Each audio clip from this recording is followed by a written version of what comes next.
What's up? It's your boy Carcino here, and let's get through it. Now, when Tupac was coming up and going through life, there was a man he ran into while he was locked up in Clinton Correctional Facility. And when he got there and was going through the process of being there after, recuperating and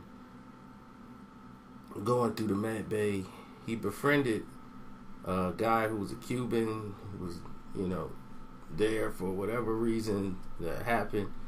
And he was into boxing. And he used to teach most of the guys that came over to the States how to box. And Tupac and him, there was no boxing programs in there. So, he would box in his cell and do moves. And he started, it got Tupac's interest because Tupac's into boxing.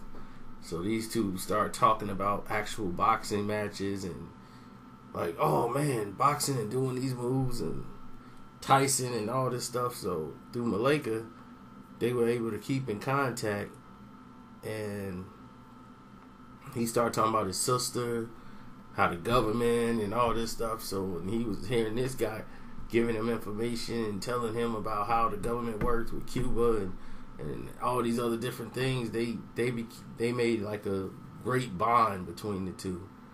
And this was like during the time Pac was really processing what was really happening to him, because he never thought in his lifetime that he was this big of a figure.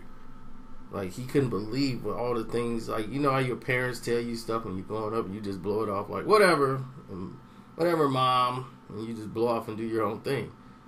It's not like that. When you get older, you realize, like, man, they knew all along. So, same thing with him. His mom was telling him how important, like, the government and stuff, like, how important they was focusing on things that he's doing. And it never really resonated to him until he was really locked up and going through what he went through. Like, man, they really out to get me.